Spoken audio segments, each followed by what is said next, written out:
And so he was actually trapped and captured here in the fire engine house. Whereabouts was he? The doors were closed. Both doors were closed and barricaded. He had barricaded them, bringing the fire engines up. And so when the Marines came through, the doors did not break open. When the Marines attacked, the door just didn't swing open like this. The Marines used a sledgehammer to try to beat the doors down, but they weren't successful. Brown had them barricaded with the fire engines right up tight against them. And so then they grabbed a ladder. This was a fire engine house, so they found a ladder, and they attempted to use the ladder as a battering ram. And so the Marines made 2 charges against the building to try to break the doors down. And even then, they didn't swing the doors open. It didn't work that way. What they did do is they splintered one of the doors. They splintered it enough such that one Marine at a time could come through the building. So head first came Lieutenant Green, the leader of the Marine Party, Lieutenant Israel Green. And the first thing that happened when he got in here, and remember now, it's a Sunday morning, it's pretty dark. It's right about dawn. It's very smoky in here because Brown's men have been firing their weapons. When Green stuck his head through the opening, he ran immediately right into a fire engine. And so he had to crawl underneath the fire engine, crawling underneath the fire engine, and finally popped up in the middle of the room with his sword extended.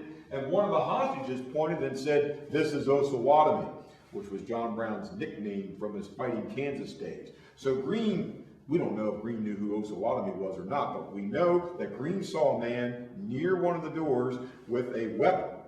And so he took about 3 steps with his sword extended. In the meantime, John Brown was here. He had just fired. He was reloading. He apparently didn't realize that he had actually been invaded. The penetration had occurred. Again, there's a fire engine between him and Lieutenant Green. And so Brown, hearing commotion behind him, turns. And just as he's turning, Green is lunging with his sword right into Brown's gut. So Brown falls here with the air knocked out of him. Remember, the sword blade did not penetrate. It hit either a belt buckle or a breastplate, and it bounced off of Brown, but it hit him hard enough to knock him down onto the ground. And he's having trouble breathing. He was hit so hard, like a blow right to the gut. Green's looking at his mangled sword, what's left of it, and realizes that he still has something he can use as a club. And so he begins to club Brown over the head with the hilt of the sword and knocking Brown out, knocking him unconscious into a bloody pulp. So Brown is down on the ground here. He is unconscious. In the meantime, more Marines are coming through the opening, and they are either seizing or killing the other raiders. Hostages have been lined up along the back of the wall here. There were 11 hostages back here. All of them will remain unharmed. Brown's men do not turn against them. Brown himself doesn't turn against them. All will be freed by the Marines. Brown will be dragged out of the building. And when he's dragged out of the building, they're going to take him to a building next door, which was the paymaster's office. And there he'll be placed on a cot. And there in the paymaster's office, John Brown ultimately will regain his consciousness, and he will be interviewed soon by various government officials. What were you doing? Why were you here? What were your intentions? What's he going to tell him?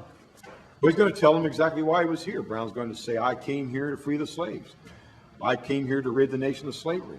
I came here to bring an end to what God tells me is an evil."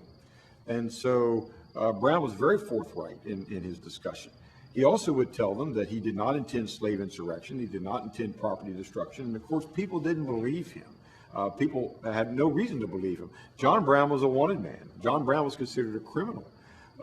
Brown was considered a murderer for atrocities in Kansas. And so no one was believing his statements, or that he was not here to start slave insurrection. They believed that was the only reason that he was here. And so eventually, once he is well enough to travel, he will be removed from Harper's Ferry and taken to Charlestown. He'll be jailed in Charlestown, the county seat, and then, of course, he'll appear in the courtroom within days after his capture here. By November the 2nd, remember now, the raid ended on October the 18th. So by November the 2nd, on less than 2 weeks later, John Brown has already been tried. He's already been convicted.